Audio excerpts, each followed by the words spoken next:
I'm going to be a captain on duty on this afternoon flight to bring you out to Bali Island. On my side, I accompany with my co-pilot. Co-pilot keeper will be accompany me to flight. 3 minutes past 5 in the afternoon. For safety, please remain seated until the fasten seatbelt sign is switched off.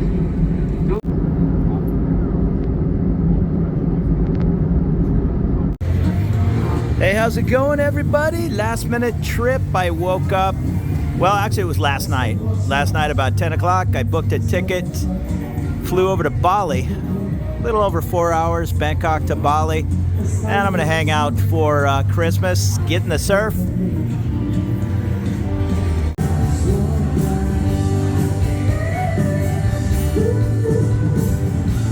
So I came into Nuka's restaurant and bar. I think I'm on Legian Street. I think, in Kuta. I know it's the most touristy area, but hey, I'm a tourist. It's a Thursday night, going on 10. What is that place called across the way? A&M Shooting and Sports Bar? Something. They usually have a pretty good rock band going. AMB Shooting and Sports Bar. And I said it was Legian Street. I just asked the young lady, she said Legian, so I'm not sure if that's the same. Just up the way here is the 2002 tragic Bali bombing. A faction of Al-Qaeda lit off a couple of bombs in front of two popular nightclubs. I know one of them was Paddy's, and I believe it killed 202 people, including 88 Australians. Australians love to party here in Bali. I think 7 Americans and 20 other nations. And here's, I'm gonna call it Lexi nightclub. Pretty popular on this Thursday night. It's a couple of days before Christmas. Actually, I don't even know what day it is today. A few days before Christmas. So a lot of tourists coming out enjoying Bali. Weather's perfect.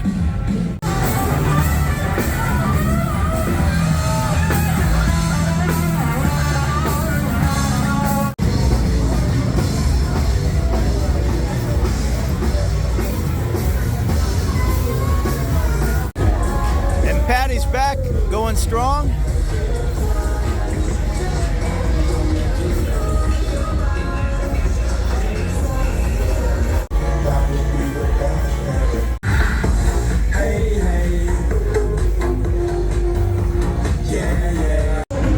Here's the Cafe 217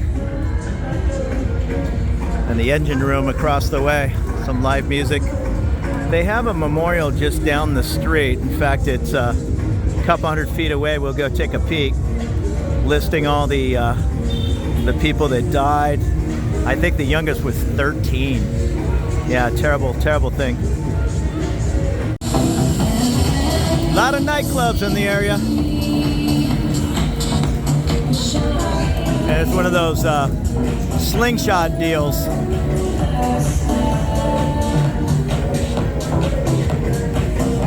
I don't see any long line of people waiting to get on it.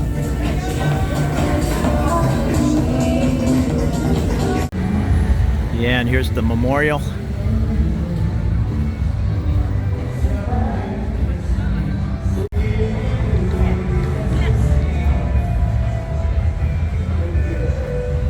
Yeah, that's a lot of people that were killed that were just hanging out, enjoying the nightclub.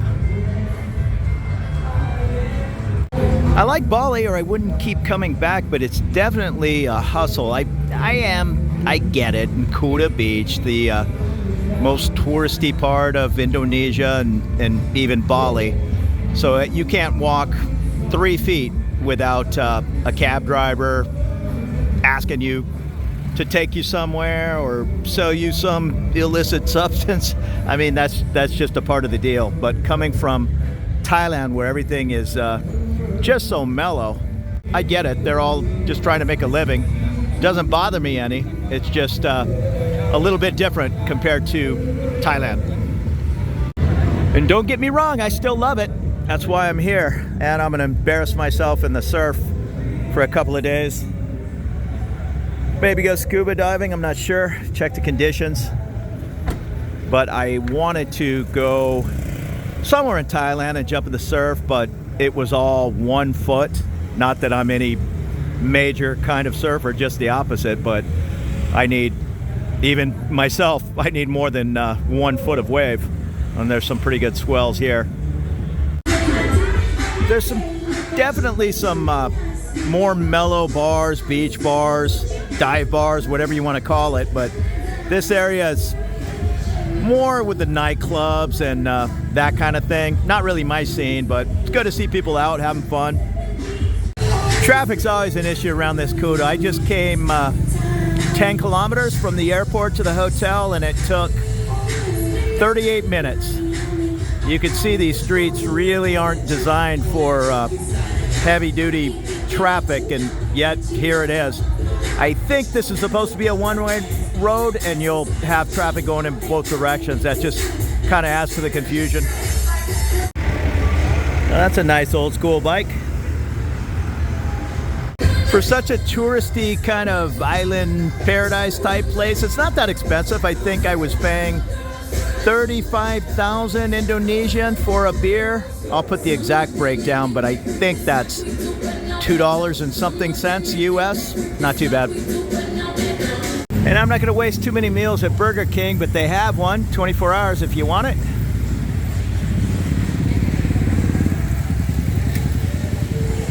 There's the Babylon Restaurant and Shisha Lounge.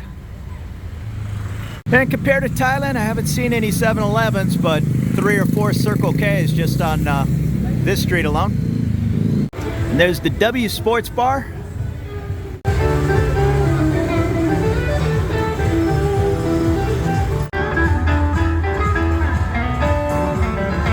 And this place is called Foodie Story.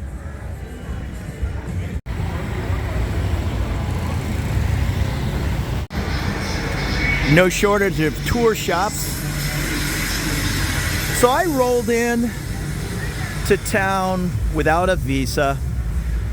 As an American and many countries, I think there was only 10. I think Thailand was one of them where you don't need a visa.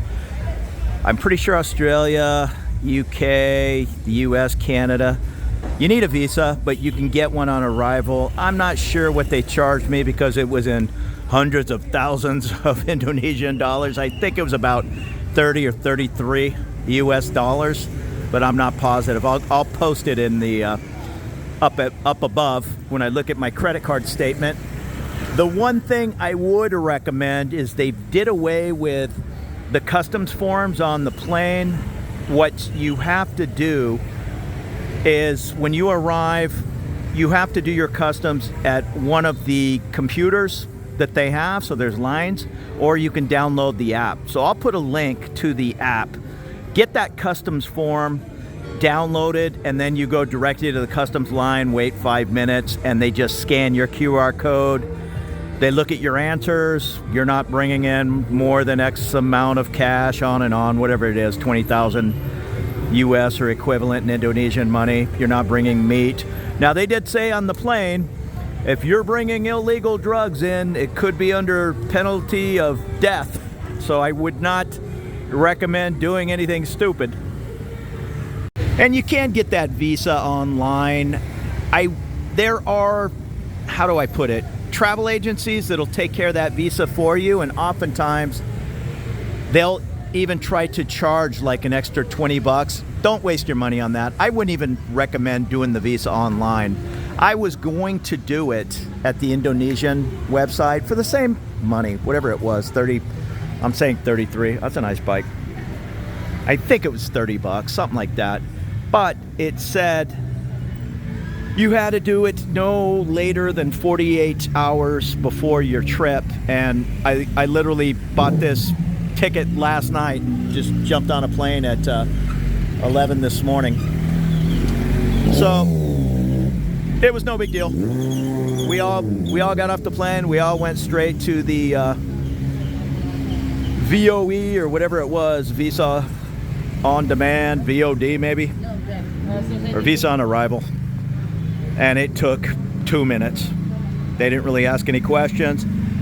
Technically, on the website, it said be prepared to show your departure. Oh, at immigration, he did ask me, how long are you staying? And I said 5 days. And he said, do you have proof of your ongoing travel? And I did, all on my phone. So you can print it out if you're a little bit more timid on those things, I guess. I have no problem just showing them a screenshot on my phone, or having the phone ready to go with, in this case, I'm flying the Air Asia, the Frontier or Spirit Airlines of Southeast Asia. But I love Air Asia. I don't have any problems with it. There's always going to be people at the counter yelling and screaming, I can't believe you're charging me $100. Well, they clearly tell you you have 7 kilograms, which is about 15 pounds. If you go over that 15 pounds, you have to pay, I want to say it was $24 for another 7 kilograms, and then it's like, have at it. You can take whatever that is. Yeah, it wasn't 30 pounds. 22 pounds, something like that, of carry-on onto the plane. Now, if they tag you at the counter, or in this case, this lady was patrolling the line, and these 2 backpackers, young folks from somewhere in Europe, I don't know, they sounded French maybe, they started hollering and screaming when they got pulled aside and were told, you either need to check those bags and pay $50 a bag or whatever it was. I don't know. They just couldn't believe they couldn't take their 30-pound backpacks on board when it clearly says 100 times on the website, you have 7 kilograms, which I think is less than 15 pounds. So do yourself a favor and pay for extra carry-on baggage. They call it XTRA, extra carry-on, or just check the bag, but pay ahead of time, because just like Spirit, Frontier, I'd guess Ryanair in the UK, I don't have a lot of experience with them, but I guess they all kind of play the same game. Pay for your baggage now when you're booking the ticket for $20 US, 25 pounds, whatever it's going to be, or show up at the airport and pay 3 times as much. Me, I rolled into town with an exactly 7 kilogram backpack, if you didn't include the 2 pounds of chargers and phones and battery packs in my pocket. But yeah, they didn't take a second look at me. I have my private pilot, so I understand a little bit about weight and balance on planes. It's yeah, these planes were kind of designed, most of them in the 60s and or 70s. And they weren't really designed for 300-pound people, and that's what they're stuffing into a lot of these seats. So they can't really do much about people getting larger, but they can clamp down on the size of that luggage and weight of that luggage, that's for sure. I want to say one of the airlines in Samoa is now starting to weigh the passengers. I'm not sure exactly how that's going, or if it's still happening. I heard about it a year or two ago that there's some big Samoan guys, you know what I mean? So I don't know if your ticket was based on your weight, or you had to pay for 2 seats if you weighed 300 pounds, 350 pounds, or whatever. Like I say, there's some big guys there, and yeah, I don't want to squeeze in between a couple of those guys on 3 little tiny seats, that's for sure. And there's the Avera. And they still have these horsey and carriages. And I'm back up to the slingshot.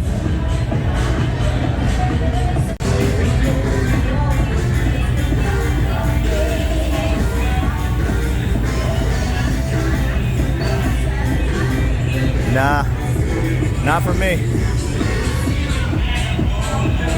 And I need to find my hotel. It's behind the 4-point Sheraton. I got it on Agoda. Here we go, horsey.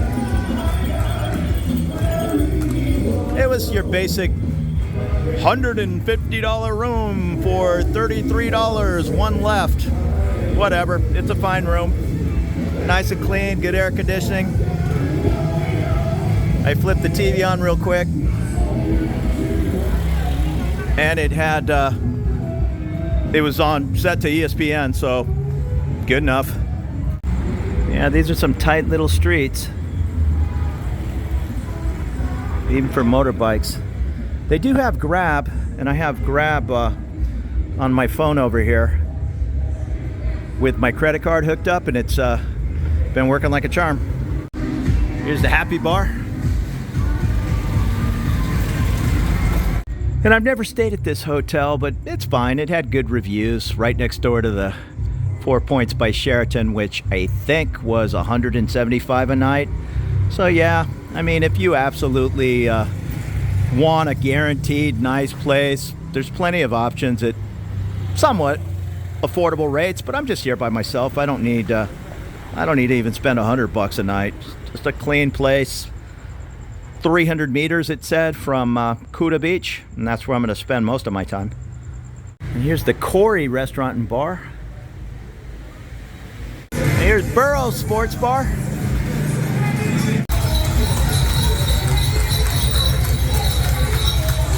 And the Royal Jack Sports Club next to the Grand Barong. I think it's a restaurant.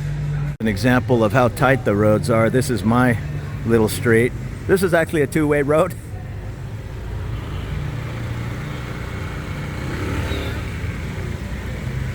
A little bit more honking going on here than Thailand, but for good reason. So I got my water, and I'm a couple blocks away from busy Legian Street over there. Things are a lot quieter back here. I'm gonna head back to the hotel. I don't know what time it is, going on 10:30 maybe. I'm a little tired.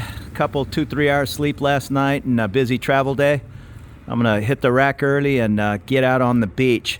So I'll shoot a couple of videos around Bali, probably not get too crazy, just enjoy my Christmas vacation and little getaway from Bangkok. My last minute round trip ticket over here, flying the next day and returning in 5 days, was less than $300. I want to say with taxes and all, $268, something like that. Now that's without paying luggage. That would have been another $60, but I'm okay rolling with a 13-14 pound backpack. You'll have to make that decision.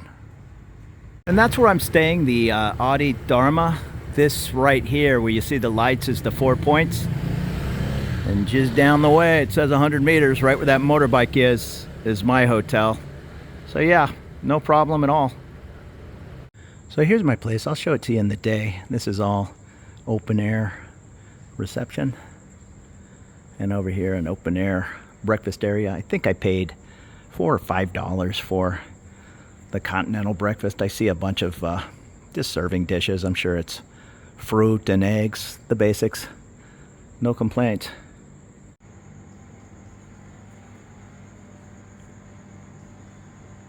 Now I don't think they have an elevator. I'm sure elevators are expensive to get to the island of Bali, Indonesia, or maybe that's one of the reasons this place is $36, but that's fine with me. If that's a concern for you, perhaps you can ask to be on the lower floor, or just not deal with it. And I'm sorry, I just kind of dumped out the backpacks, so it's a little messy. And I did ask for one large bed, and I got two, but that seems to happen a lot. And right through there is a nice little balcony. You can sit out there if you smoke, but more importantly, it has a clothes drying rack. I'm big into washing a few things out, and I have to have a room that has some kind of at least window that opens. Otherwise, I'm doing something stupid like putting a hanger on that window in the sun. So yeah, a little balcony is kind of a real plus for me. Hey, so thank you so much for this little peek at Bali.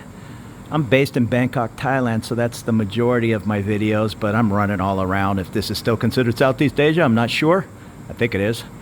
But I'll be running all around the area. Consider subscribing to the channel. Hey, take it easy and have a great evening.